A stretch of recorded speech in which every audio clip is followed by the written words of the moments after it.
तो बच्चों let's read the question. The question says which of the following is incorrect statement? So first one is PbF4 is covalent in nature. B. SiCl4 is easily hydrolyzed. C. GeX4 is more stable than GeX2. Here G is germanium and X is any halogen, that is FClBrI. And SnF4 is ionic in nature. तो हमें बताना है कि इसमें से कौन सा statement जो है वो इनकरेक्ट है. तो यहाँ हमारा की कॉन्सेप्ट है, की concept is nature of compounds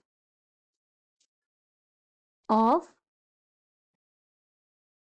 group 14 halides. तो ये हमारा क्या है, पीबी, एसआई, जर्मेनियम, एसएन, ये सारे क्या है, ग्रुप 14 एलिमेंट्स हैं. एंड ग्रुप 14 एलिमेंट्स के हम ये क्या देख रहे हैं, हैलाइड्स है, हैलोजेंस के साथ कंपाउंड्स फॉर्म हो रहे हैं. तो इनका नेचर क्या होगा, दैट इज ये कोवेलेंट होंगे कि आयनिक होंगे. तो ये हमारा यहाँ पर की कॉन्सेप्ट है. ठीक है, पहला क्या बोल रहा है कि PbF4 is a covalent in nature. तो ये हमारा स्टेटमेंट इनकरेक्ट है, क्योंकि जो PbF4 है वो आयनिक नेचर का होता है. तो the first one is PbF4 is ionic in nature. PbF4 ionic in nature में होता है. See, according to Fazan's rule, so Fazan rule ये कहता है कि जो इलेक्ट्रोनेगेटिविटी डिफरेंस है ना वो ज्यादा होगी बिटवीन F एंड PB में, क्योंकि और अगर इलेक्ट्रोनेगेटिविटी डिफरेंस ज्यादा है तो वहां पर आयनिक बॉन्ड होगा. ठीक है, तो यहाँ पर PB has large size as compared to chlorine. On the other hand, there is more electronegativity difference and more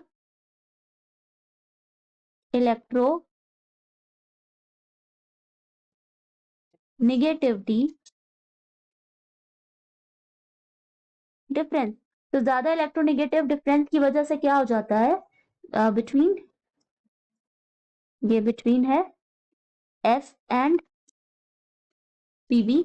तो मोर इलेक्ट्रोनेगेटिव डिफरेंस की वजह से बॉन्ड यहाँ पर आयनिक हो जाएगा, बॉन्ड इज आयनिक. तो ये हमारा कोवेलेंट नहीं है, आयनिक इन नेचर है. ये हमारा स्टेटमेंट इनकरेक्ट है. Second one is SiCl4 is easily hydrolysed. तो ये स्टेटमेंट करेक्ट है कि जो SiCl4 है हमारा वो इजिली हाइड्रोलाइज्ड हो जाता है. SiCl4 जो है वो easily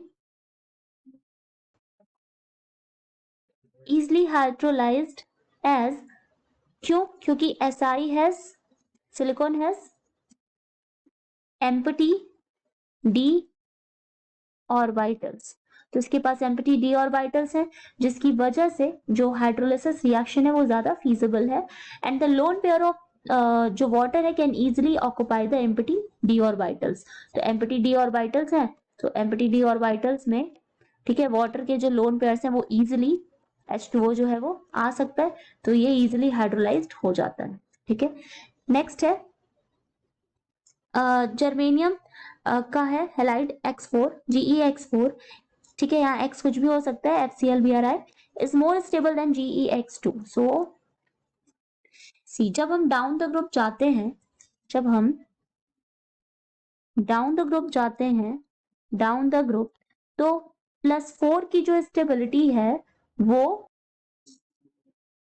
डिक्रीज करती है. +4 की स्टेबिलिटी यानी +4 ऑक्सीडेशन स्टेट की stability down the group decrease करती है एंड +2 की स्टेबिलिटी इंक्रीज करती है. ठीक है, तो जो हमारे लास्ट के एटम्स एलिमेंट्स होंगे, ठीक है, जो हमारे हैवी एलिमेंट्स होंगे वो क्या, वो किस में रहना चाहेंगे, वो +2 में रहना चाहेंगे, ना कि +4 में. और ये होता है due to inert pair effect. ठीक है, यानी कि जो पुअर शील्डिंग होती है उसकी वजह से यहाँ पर +2 ऑक्सीडेशन स्टेट में रहना चाहते हैं. तो हमारा ऑर्डर हो जाएगा, ये ऑर्डर हो जाएगा कि germanium plus 4 is more stable than Sn plus 4 is more stable than Pb plus 4 and ये ऑर्डर रिवर्स हो जाएगा,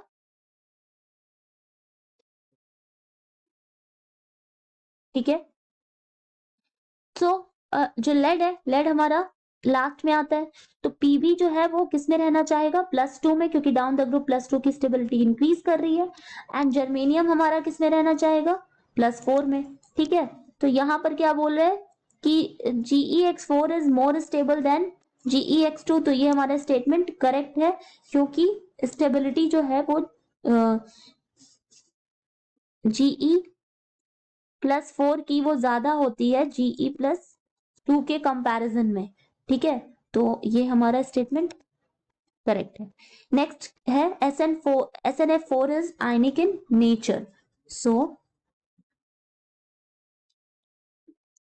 डी है SnF4 is ionic in nature, तो ये भी करेक्ट है। ये क्या है, आयनिक ही है, SnF4 आयनिक है हमारा, क्योंकि यहाँ पर लार्ज डिफरेंस इन साइज है, अगेन फजान्स रूल से, large difference in size as well as electronegativity, ठीक है, ऑफ द एटम्स, इन दोनों एटम्स के बीच के इलेक्ट्रोनेगेटिव डिफरेंस ज्यादा है, तो इसलिए बॉन्ड यहाँ भी आयनिक हो जाएगा फॉर द सेम रीजन जैसे हमारा ये जो था PbF4 जो है वो आयनिक है। सो फर्स्ट स्टेटमेंट हमारी इनकरेक्ट है, so the final answer is A. So the final answer is A. Hope you understand it well. Best of luck.